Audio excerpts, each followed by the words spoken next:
Exercise 5.3 का question number 3 का 8 number question हम सॉल्व कर रहे हैं। ए एन का मान 4 दिया हुआ है, डी का मान 2 दिया हुआ है, एस एन -14 है, तो एन और ए का मान हमको निकालना है। इसको सॉल्व करने के लिए आपको एस एन से जाना पड़ेगा या ए एन से जाना पड़ेगा। मैं ए एन से शुरू करता हूँ। ए एन का जो मान हमको दिया हुआ है, इसलिए ए एन का सूत्र होता है a plus n minus 1 into d. यहाँ पर हमको ए नहीं पता है लेकिन ए एन पता है, तो ए एन को मैं 4 लिख दूंगा और ए को ए ही रहने दे रहा हूँ, और n-1 n का भी मान नहीं पता है, d का मान हमको पता है तो 2 लिख देते हैं। यहाँ पे हो गया 4 और a को ये रहने देते हैं, 2 से गुना करेंगे इसमें तो ये हो जाएगा 2n और माइनस में हो जाएगा 2। इस -2 को इधर भेजेंगे तो 4 + 2 हो जाएगा और ये हो जाएगा a + 2n। इसको ऐड कर देंगे तो ये हो जाएगा 6 बराबर हो गया a + 2n। अब यहाँ से मैं क्या कर सकता हूँ, इस 2n को इधर भेज लूँगा तो a का जो इसको सीधा करके लिख लेता हूँ, इस वाले को इधर और इसको इधर, तो ये हो जाएगा a + 2n बराबर 6 हो गया। इधर मुझे केवल a का मान चाहिए तो a का मान मैं निकालूंगा, 6 - 2n हो गया। इसको समीकरण 1 देके मैं छोड़ देता हूँ। ठीक है, अब मुझे फिर शुरू करना है किसको, Sn के हिसाब से। तो Sn का जब हम सूत्र लिखने जाएंगे तो Sn बराबर क्या होता है, n/2 और बटा में होता है 2a, प्लस में होता है n-1 और बटा में गुना में होगा d, और यहाँ पे हो जाएगा ब्रैकेट बंद।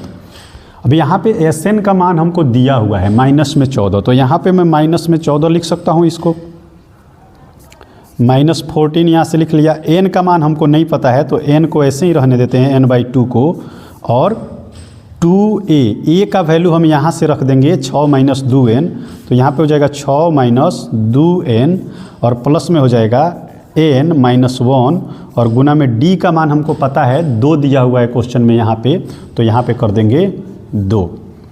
अब ये जो हमारा पद है इसको फिर एक बार और मैं यहाँ से -14 बराबर हो जाएगा n/2, और यहाँ से मैं क्या कर सकता हूँ, 2 से गुना कर दूंगा तो ये हो जाएगा 12, 2 इसमें गुना होगा तो माइनस में हो जाएगा 4n, प्लस ये 2 इसमें गुना होगा तो ये हो जाएगा 2n, और ये 2 -1 में गुना होगा तो माइनस में 2।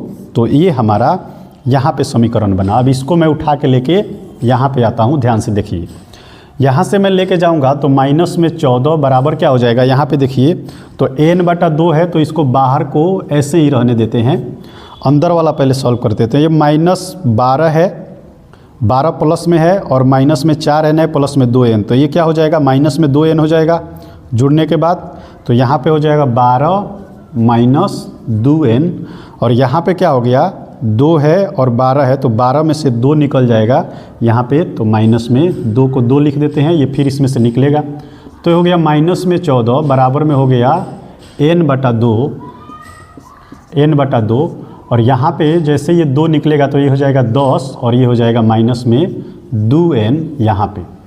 अब यहाँ पे -14 रहने देते हैं, इसको इससे गुना कर देते हैं, क्या हो जाएगा, तो 10 गुने हो जाएगा n/2 माइनस 2n गुने हो जाएगा n/2, क्योंकि ये अंदर जाएगा कोष्ठ के तो दोनों में गुना हो जाएगा।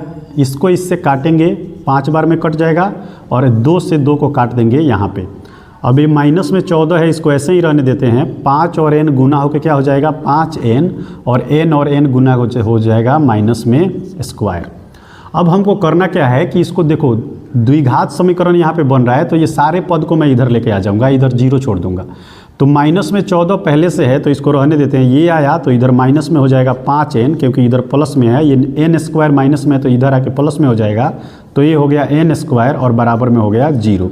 अब इसको सीधा करके लिख लेते हैं, जैसे द्विघात समीकरण हम बनाते हैं, तो ये हो जाएगा n² - 5n माइनस में 14 और बराबर में हो गया 0। अब इसका फैक्टर तोड़ने जाएंगे तो पहले 14 का फैक्टर तोड़ के मैं देख सकता हूँ किस में टूटता है, तो 2 से करेंगे 7, 2 और 7 में फैक्टर टूटा, इसको जोड़ के तोड़ के देख सकते हैं। तो अगर यहाँ पे -7 में से +2 हम कर दें तो ये हमारा -5n आ जाएगा, मीन्स 7 और 2 में टूटेगा। ठीक है, माइनस में है तो माइनस में इसको रखेंगे, इसको प्लस में रखेंगे, तो ये हो जाएगा n² और माइनस में 7n और प्लस में हो गया 2n और माइनस में 14 बराबर 0। अभी ये वाला तोड़ने वाला आपको समझ में नहीं आया तो इसका मतलब द्विघात समीकरण में आपको प्रॉब्लम है। द्विघात समीकरण अगर आप अच्छे से गुणनखंड तोड़ने वाला पढ़े होइएगा तो यहाँ पे दिक्कत नहीं होना चाहिए, नहीं तो यहाँ पे दिक्कत होगा अगर आपको द्विघात समीकरण में दिक्कत होगा तब। यहाँ से मैं क्या कॉमन निकाल सकता हूँ, तो यहाँ से n मैं कॉमन निकाल सकता हूँ, बाहर निकलेगा n तो यहाँ पे n बच जाएगा, यहाँ से 7 ने अपना n दे दिया तो बच गया 7 कोष्ठ में। यहाँ से मैं 2 को बाहर निकालूंगा तो 2 बाहर निकलेगा और n बच गया यहाँ पे, और माइनस में यहाँ पे 2 निकला तो 7 को छोड़ दिया, क्योंकि 14 को जब गुणनखंड में तोड़ेंगे तो 2 गुने 7 होता है। 2 को हमने बाहर निकाल दिया है और 7 यहीं पे छूट जाएगा और बराबर में हो जाएगा 0। ये हमारा पद है गुणनखंड में बना। अब ये वाला पद इसके साथ चला जाएगा, ये वाला पद दोनों अगर एक जैसा आता है मीन्स हमारा गुणनखंड सही है। तो n के साथ 2 आ जाएगा प्लस में और ये हो जाएगा n-7 जो है ये हो जाएगा आपका यहाँ पे बराबर 0 के। अब ध्यान से देखिए, दो संख्याओं का गुणनफल अगर 0 है इसका मतलब ज़रूरी है कि उसमें से एक कोई ना कोई संख्या 0 के बराबर है। तो इसके लिए मुझे क्या करना पड़ेगा, एक बार इसको 0 करके चेक करना पड़ेगा, इस बार इसको 0 के बराबर करके चेक करना पड़ेगा। तो लिखेंगे n+2 बराबर 0 पहला कंडीशन, दूसरा n-7 बराबर 0। यहाँ से n+2 के वजह से ये जो मान है अब यहाँ पे लेके आते हैं, ये जो मान देगा हमको n, तो n जो होगा ये -2 देगा, इसको इधर भेजेंगे तो, और ये जो मान देगा हमको ये देगा n जो है ये 7। अब n जो है ये क्या है, तो ये पद है। कितना पद है, तो पद कभी ऋणात्मक नहीं हो सकता, इसलिए हम लिखेंगे यहाँ पे कि n का मान ऋणात्मक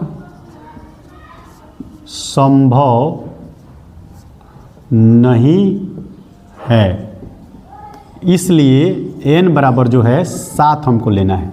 अब n बराबर जैसे 7 आ गया तो इसको समीकरण यहाँ पे हमने लिया हुआ है 1 में रख देंगे। तो हम लिखेंगे n का मान समीकरण 1 में रखने पर, समीकरण 1 हमारे पास क्या बोल रहा है, यहाँ पे है समीकरण 1, देखिए बोल रहा है कि a बराबर है 6 - 2n। n का मान हमारे पास है तो a का मान निकल जाएगा, तो 6 - 2 गुने 7 है, तो a का मान हो गया 6 - 14, और a का जो मान है ये कहाँ आ गया, तो 6 में से आप घटाइएगा 14 तो माइनस में 8 आ जाएगा, मीन्स a का मान -8 आ गया, और n का मान हमने निकाल दिया है 7, तो यही हमको निकालना था, और n का मान जो है ये 7 आ गया, तो यही दोनों जो है हमारे आंसर हो गए।